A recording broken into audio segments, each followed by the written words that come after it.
What have you learned about supporting clinicians and staff so that they can be enabled and empowered to deliver that kind of compassionate care? Anything that you have identified that helps support that? It's not just clinical staff. I mean, I deal mostly with the operations and the clinical staff, but it's also people that are EVS workers and our housekeepers and the dietary staff.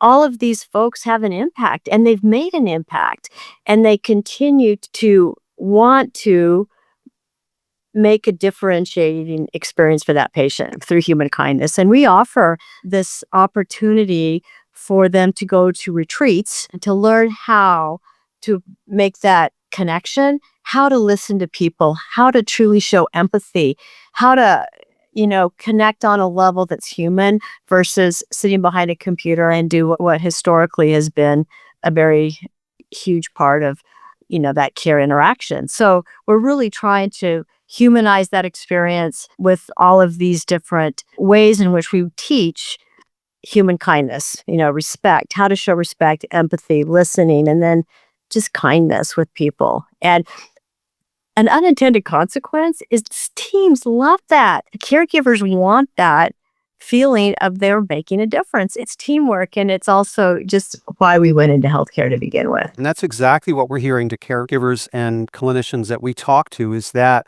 those relationships with patients are the emotional fuel that shows them that they are making a difference and brings them to care every day. And as you said, it's the reason they came to healthcare, that even in those instances, which in acute care where we are knowing that, hey, the intention is not for me to have a personally long lasting relationship with you, but making those connections and being treated in a relational way makes everybody involved feel a lot better about that experience. It's your fuel. It's what gets you up in the morning, knowing that you can impact somebody. And it doesn't have to be heroics. My tank is filled when I wake up in the morning and see all these things that people are sending me stories.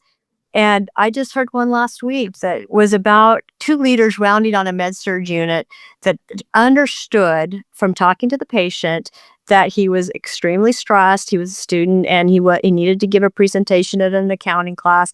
And they made way for him to do that virtually, borrowed a sports jacket from the president of the hospital, and impacted that patient in such a way that he was getting ready to leave the hospital, because that was what was so important. So understanding what matters to that patient first and foremost in that moment is key.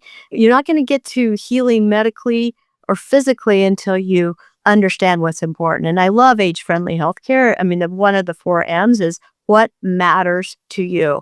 And we're trying to scale that to understand what matters at the beginning of any interaction, what matters to them right now. That is, again, another way to humanize the experience for the patient. It's not all the tech gadgets and all the advances in medicine, which are huge, and I don't want to diminish that, but kindness heals, and we believe that at CommonSpirit. There is no question about it. And I think that understanding what matters to the patient in that moment is where you get to that personalization of care, right? I don't think any of us wants to be treated like a transaction and that it's a one size fits all. And so taking the time to learn that gives us what we need in order to personalize that experience and make that connection. Now, you began your career as a clinician, and I'm wondering how your clinical background has shaped the way you lead experience transformation. Is it something that gives you a very strong nursing perspective, or has it informed your perspective on all aspects of the care team? I've had such a diverse career, starting as a nurse and doing lots of different nursing things,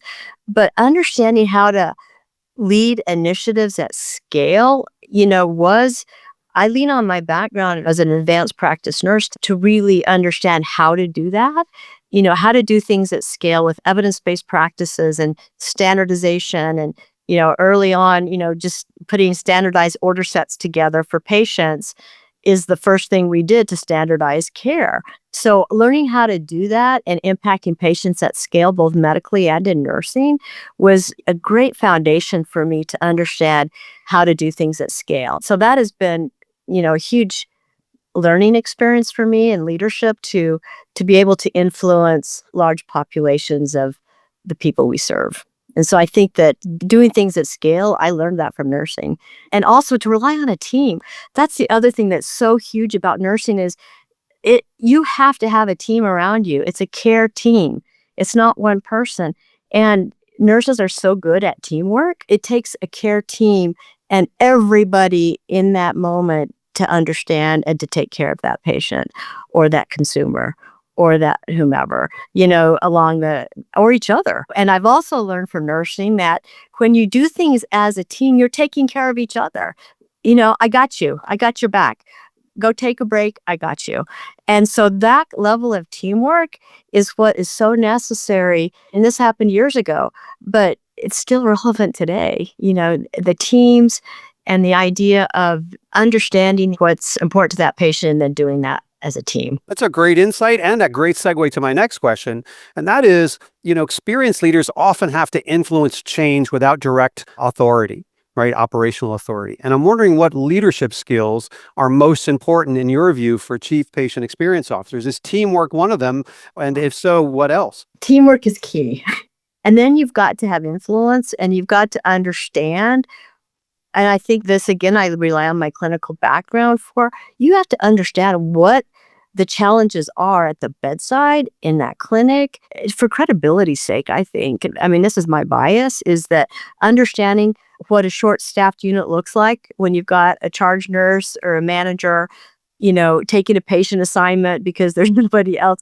I mean, you really need to understand how teams work together and all of the challenges that are currently facing our workforce right now and how we can make that better for them and unburden some of that to make them happy again. They got into healthcare because they wanted to make the patients happy and to heal. And to unburden some of those challenges, first of all, you have to understand the issues. And I think that that's, to your question, what the background has done for me.